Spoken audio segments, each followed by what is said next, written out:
Incredible scenery, thrills around every corner, and a party culture that's legendary. It's no wonder Bangkok is always ranked highly in global tourism, and in 2025 welcoming 30 million visitors secured that #1 spot. Now I know what you're thinking, let's go, and I agree. But before you book that flight, let's consider one crucial question. When is the best time to visit? And while any time is better than never, the wrong time can mean the difference between your dream vacation and a total pain in the you-know-what. And after living here for 5 years, I've experienced a lot. The good, the bad, and the truly beautiful and amazing. And trust me, just like the street food you're gonna fall in love with, your entire experience will depend heavily on the season. Bangkok can be divided into 3 distinct seasons: the peak season, or the cool season, the high season, and the wet season. In this guide, I'll break down the factors that matter most by season, and that's going to be your weather, local events, and the traffic. I'll also sprinkle in some pricing details and a dash of cautionary advice. And spoiler warning, peak season is the most expensive. But stick around to the end, because I'll also be sharing my top 3 favorite things to do in Bangkok, and you're gonna love it. Now let's start with the cool season, or better known as peak season for tourism. It's running roughly from November to February. And once you taste it, you'll quickly realize that there's no secret to that peak season sauce. Like the food out here, Thailand temperatures are spicy. But during this period, you get a brief window where the weather's not so bad. The locals actually feel cool, and us visitors are given that postcard weather that we long for. If you come in November, you'll catch Loi Krathong, a beautiful festival with thousands of floating flower baskets, something you definitely won't regret witnessing. Or in late December, you get the obvious, but what may not be obvious is that you'll get a world-class New Year's Eve countdown with riverfront fireworks and everything. And in February, we paint the town red, almost literally for Lunar New Year in Chinatown. Quick question, did you know? We actually have 3 New Year celebrations here in Thailand. Let me know down in the comments if you know which one the third one is. Combine all that with the fact that North America and Europe are on a winter recess. The Southern Hemisphere is on its summer break, so you would see why millions of people flock to this place for a little tropical vacation. This means traffic of every single kind is going to be wild. Airport arrivals will be chaotic, street traffic grinds to a dead halt, and the BTS trains will feel like a can of sardines. Hotels and airlines know this. Everyone wants a piece of the pie, so prices go straight up. Still, with people flying in from all over the world, the energy is electric and unbelievable, honestly. For families and cultural explorers, the mild weather means you can spend the entire afternoon outside without worrying about the brutal heat or dehydration, especially with kids. For our party animals, Bangkok turns into a global melting pot. Riverside countdowns, Chinatown energy, and Khao San Road turning into a non-stop party street. There is a catch. It's not a reason to cancel your trip, that is unless you have some medical conditions, but it's definitely worth talking about.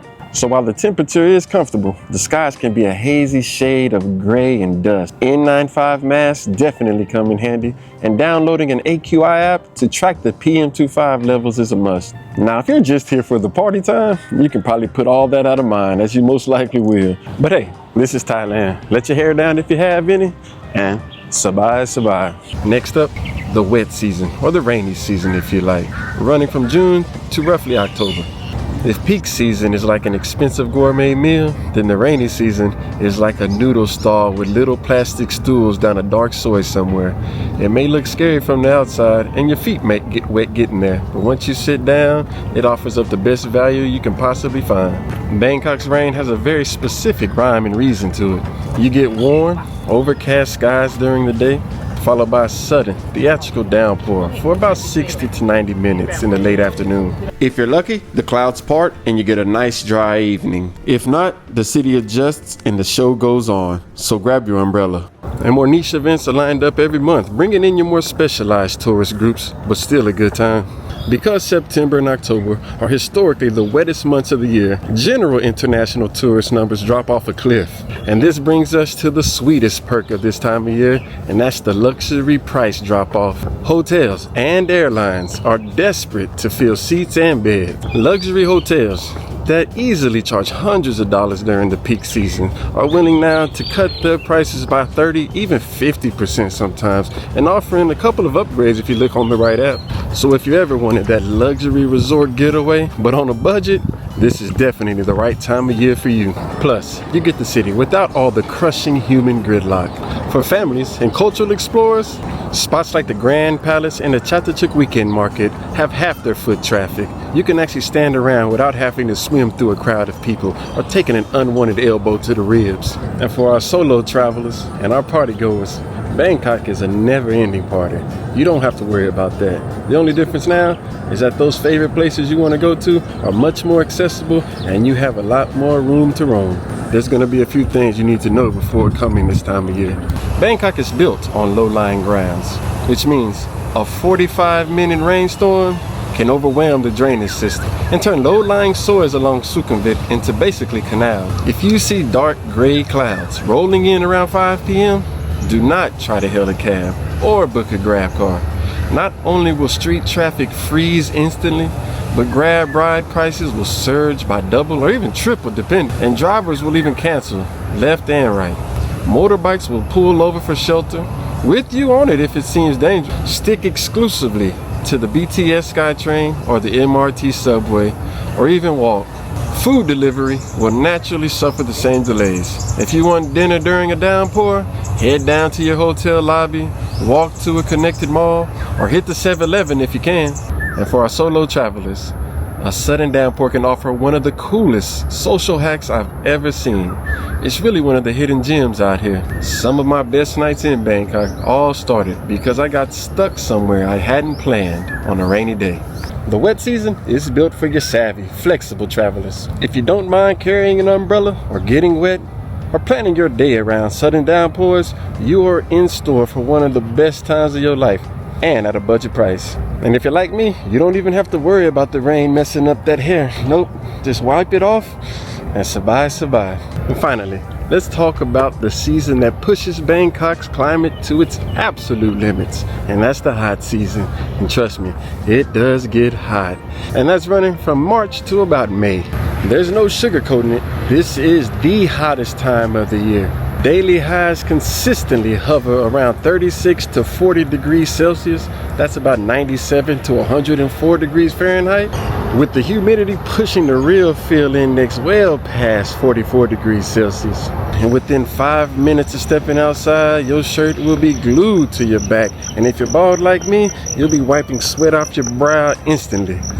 Yet right here, in the middle of a heat wave, Thailand drops its biggest cultural celebration of the year, and that's Songkran, the Thailand New Year, and the world's largest water fight. And by the way, this is the third New Year celebration that I mentioned earlier. Outside of Songkran week, tourist crowds are actually quite manageable. In March and in May, hotel and flight prices actually dip, that a lot of people find reasonable. But the moment mid-April arrives, hundreds of thousands of tourists from all across the globe hit this city with water guns locked and loaded, and they ready for that action. And for our families and our cultural explorers, the morning times at the temples are beautiful. They're quiet and the heat is much more forgiving. But once that sun starts to peek out, it's about time. You're gonna need to retreat, get away into some of the world-class malls and museums that we have out here. A great place to beat the heat, see some sights, and get a nice bite to eat. And for the party crowd, April in Bangkok is unbelievable. Major places like Silam Road and Khao San Road shut down entirely for massive multi-day water battles, while music festivals like the S2O take over the nightlife districts with world-class DJs and colossal water cannons. I promise you, this is something you are not going to want to miss. The heat out here is no joke. Sunburn, dehydration, and heat exhaustion can derail a trip within 24 hours, or even worse, lead to a tragedy if you try to power through the midday sun like some type of superhero. Now this is especially important for you daytime drinkers out there. Drink water. You are gonna sweat so much here, maybe more than you've ever sweat in your entire life, and that's just walking around.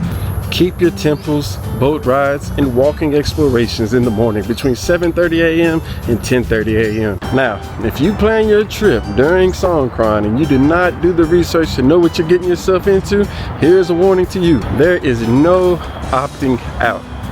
Once you step outside, you are involved. And as for beating the heat, definitely do your best to avoid the sun if you can. Make sure you put on your sunscreen, wear your hats, carry your towels for my bald brothers too. The hot season is for high energy travelers and anyone who knows how to pace their trip so they don't burn out and outdo themselves. If you respect the midday heat, learn to embrace the indoor mall culture and accept the absolute chaos that is Songkran, this is one of the most vibrant times to be here, and I promise you'll enjoy it. Yes, it is 40 degrees.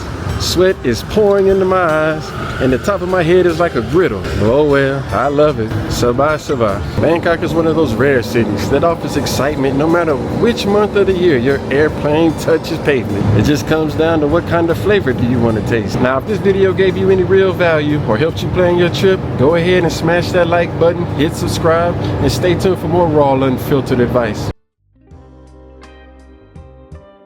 At number 3 is Songkran.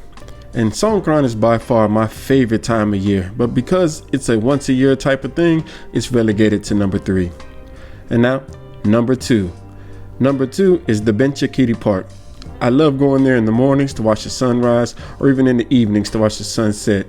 During those times, there's actually a very large crowd and it's a great place for socializing. Number 1 is the Erawan Museum. Now this place is quite far out the way, but it is on the BTS line and it is the most beautiful place I've seen out here.